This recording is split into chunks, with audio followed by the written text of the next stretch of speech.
భవన నిర్మాణ కార్మికులు మనసు పెట్టి ఎలాగైతే ఒక అందమైన భవనాన్ని నిర్మిస్తారో అలాగే రాజకీయ నాయకులు కూడా చిత్తశుద్ధితో అవినీతికి తావివ్వకుండా ప్రజలకు మంచి చేయాలనే ఉద్దేశంతో ఉంటే ఒక అందమైన సమాజాన్ని నిర్మించవచ్చు అని జనసేన తెలుగుదేశం బీజేపీ పార్టీల ఉమ్మడి ఎమ్మెల్యే అభ్యర్థి కందుల దుర్గేష్ అన్నారు. తూర్పు గోదావరి జిల్లా నిడదవోలులో కాపు కళ్యాణ మండపంలో మేడే సందర్భంగా జనసేన తెలుగుదేశం బీజేపీ పార్టీల ఉమ్మడి ఎమ్మెల్యే అభ్యర్థి కందుల దుర్గేష్ అధ్యక్షతన భవన నిర్మాణ కార్మికుల ఆత్మీయ సమావేశం నిర్వహించారు. ఈ సందర్భంగా దుర్గేష్ మాట్లాడుతూ భవన నిర్మాణ కార్మికుల సంక్షేమ నిధి సొమ్మును ఇతర పథకాలకు మళ్లించి భవన నిర్మాణ కార్మికులు పనిచేసే సమయంలో ప్రమాదవశాత్తుగా గాయపడిన మృత్యువాత పడిన ఈ సంక్షేమ నిధి నుంచి వచ్చే ఇన్సూరెన్స్ ఆర్థిక భరోసాను దూరం చేసి జగన్మోహన్ రెడ్డి భవన నిర్మాణ కార్మికులకు ద్రోహం చేశారని అన్నారు. అందంగా చూపిస్తుందనేటువంటి మాటని ఈ సందర్భంగా మనం చేస్తూ అటువంటి కార్మికులు భవన నిర్మాణ కార్మికులందరికీ కూడా శిరస్సు వచ్చి నమస్కారం తెలియజేస్తాం. అయితే ప్రస్తుతం ఎన్నికలు జరుగుతున్నాయి కాబట్టి మేము కూడా కార్మికులమే, రాజకీయ కార్మికులు. ప్రస్తుతం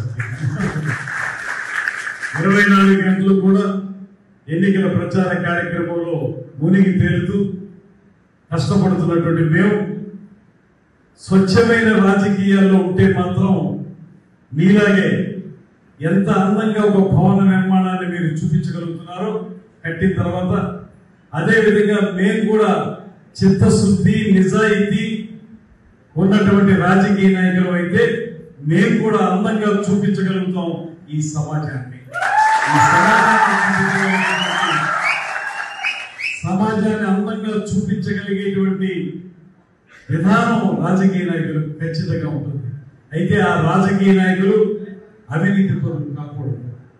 పేద ప్రజల కంట కన్నీరు తుడవడానికే రాజకీయాల్లో ఉండాలనేటువంటి ఏకైక లక్ష్యంతో మేమందరం కూడా రాజకీయాల్లోకి వస్తున్నాం అనేటువంటి మాటను ముందుగా నా వరకు నేను మీకు తెలియజెప్పుకుంటూ, ఇవాళ భవన నిర్మాణ కార్మికుల యొక్క శ్రేయస్సుని ముఖ్యంగా ఏదైతే గడిచిన 5 సంవత్సరాల కాలంలో మీరందరూ పడినటువంటి ఇబ్బందులు ఉన్నాయో, మొట్టమొదటి 2019లో అధికారంలోకి వచ్చిన వెంటనే వైఎస్ఆర్ కాంగ్రెస్ పార్టీ వాళ్ళు తీసుకున్నటువంటి ఒక తప్పుడు నిర్ణయం వల్ల, ఇసుక విధానంలో వాళ్ళు తీసుకొచ్చినటువంటి తప్పుడు విధానం వల్ల భవన నిర్మాణ కార్మికులు వేలాదిగా రోడ్డును పడిపోయినటువంటి సందర్భాన్ని మనం చూసాం.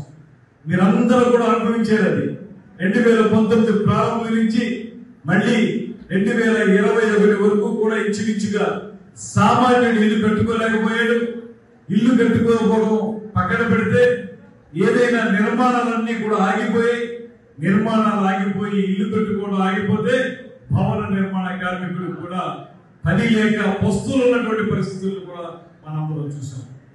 ఎవరైతే భవన నిర్మాణ కార్మికులుగా ఉన్నారో వారందరూ కూడా సాధారణంగా దిగువ మధ్య తరగతి పేదరికంలో ఉన్నటువంటి వాళ్ళు ఎక్కువ మంది ఉంటారు. మీ అందరికీ ప్రతిరోజు పని ఉంటేనే మీ కుటుంబాన్ని మీరు పోషించుకోగలుగుతారు.